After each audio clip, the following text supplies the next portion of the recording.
The 90s produced a run of crime thrillers, so technically confident and morally uncomfortable that studios have spent 30 years failing to replicate them. These are those films, and they feature a director who sold his script for the legal minimum just to finish his previous movie, a real FBI agent living under a death warrant while his story was being filmed 2 blocks away, and an actor who broke a rib mid-scene and kept going because the light was too good to waste.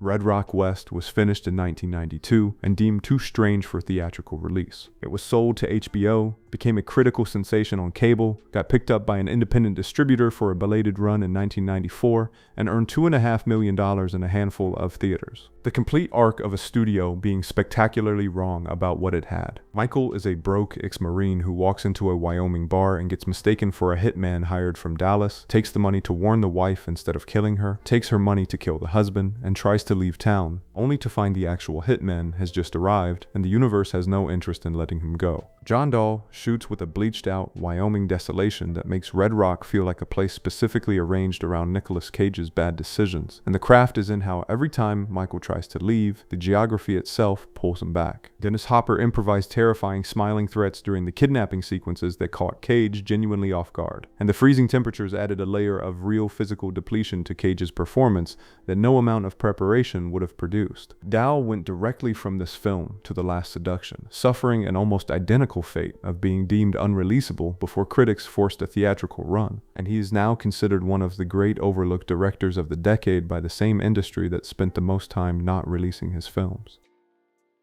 Don Cheadle walked onto Devil in a Blue Dress as a secondary character and left as the most talked about performance of 1995, sweeping the major critics awards without a single Oscar nomination, and the industry responded by immediately seeking out the guy who should have been nominated for Mouse and Everything They Could Find. Easy Rawlins is a black World War II veteran in 1948 Los Angeles who takes quick cash to find a missing socialite and ends up trapped between a corrupt mayoral race, brutal police, and a conspiracy that keeps circling back to one woman nobody once found. Carl Franklin shoots the city not as a nostalgic postcard, but as a place with a specific weight, using the jazz clubs and sun-bleached streets of Watts to show a world where a black man owning a house is an act of resistance and a target on his back at the same time. The studio had planned a franchise from Walter Mosley's entire book series. The film opened 1 week after Seven and earned $16 million against a $27 million budget, and the character Don Cheadle turned into a career-defining performance, never got a second film, a decision that looks worse every year. Warren Beatty spent 8 years obsessing over Bugsy Siegel, fell completely in love with the myth rather than the man, and made a film that works precisely because of that blind spot. Historians have spent 30 years correcting it. Siegel is a volatile New York mobster sent to Los Angeles to run the rackets who falls for a sharp-tongued starlet named Virginia Hill and gets a fever dream vision standing in the Nevada desert, a legal gambling oasis in the middle of nowhere that he convinces the syndicate to fund and that slowly becomes his death warrant. Barry Levinson shoots the Las Vegas sequences with a romantic, almost hallucinatory warmth that makes Siegel's vision feel genuinely seductive, and the craft is in how the film makes you believe completely in the dream before it shows you what it costs. Beatty met Annette Bening at a casting lunch, forgot to eat, and called the director immediately to announce he was going to marry her. He kept that promise. By the time production wrapped, she was pregnant with her first child, and Hollywood's most notorious bachelor was finished. The film earned 10 Oscar nominations, grossed $49 million on a $31 million budget, and got crushed by Spielberg's Hook during the holiday season. Charlize Theron was completely unknown when she shot the fight scene with Terry Hatcher, had no training in controlled stage combat, connected a full-force punch directly with Hatcher's face, sent her a case of beer as an apology, and within a year was being cast in The Devil's Advocate on the strength of what that accidental ferocity looked like on camera. The film follows a sprawling cast of desperate San Fernando Valley characters whose lives collide over 48 hours after a botched contract killing, with a low-level hitman surviving his partner's betrayal, 2 washed-up vice cops closing in, and everyone running out of road at exactly the same moment. John Hertzfeld shoots the valley with a sun-bleached noir flatness that makes the suburban geography feel genuinely dangerous, and the craft is in how he keeps 5 separate storylines moving without ever letting you forget that every one of them is about someone who needed a clean start and ran out of time to get one. James Spader played Lee with such convincing detached sociopathy, timing his fictional hits with a real stopwatch he insisted on using as a character prop, that several crew members found him genuinely difficult to approach approach during production. Either method acting or just Spader. The film earned $11 million, got dismissed as a Pulp Fiction clone by critics who applied that label to everything with hitmen and a non-linear structure, and has spent 30 years being quietly reassessed as something that understood the genre better than most of what was getting praised at the time. Alan Pakula spent the presumed innocent shoot forcing Harrison Ford into long static close-ups and refusing to let him telegraph anything. Ford later admitted the monastic quality of the experience was exhausting, and the tension between a director who wanted vacancy and an actor who had built a career on readability is the entire film. Rusty Sabich is a deputy prosecutor, assigned to investigate the murder of a colleague he was secretly sleeping with, and the film's specific dread is watching a man who has spent his career building cases against other people slowly realize the evidence is building itself around him. Ford was protective of his heroic screen persona, and Pakula wanted him unreadable, and the result is a performance that holds its secrets so completely that audiences in 1990 went back twice just to look at his face differently. The screenplay's central problem was how to film the tool shed ending without it feeling like a soap opera, and the solution, Bonnie Bedelia calmly washing a hammer while admitting everything, was so quietly devastating that when the 2024 television series was made, they changed the killer entirely just to avoid the comparison. The film grossed $221 million on a $20 million budget, convinced studios that cerebral adult thrillers could perform like summer blockbusters, and launched the decade-long gold rush for Grisham adaptations that followed.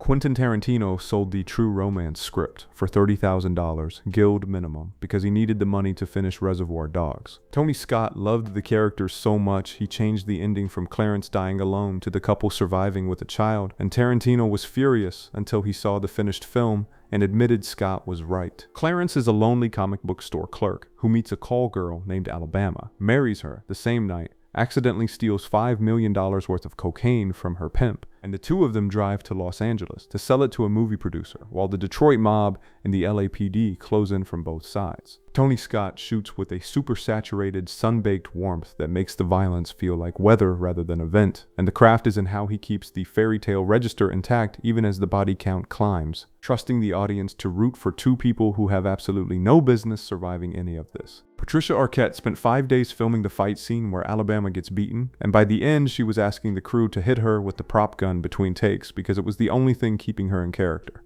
The film earned $12 million on a $12 million budget, got buried under its own cult reputation for years, and is now the Tarantino script most people wish he had directed himself.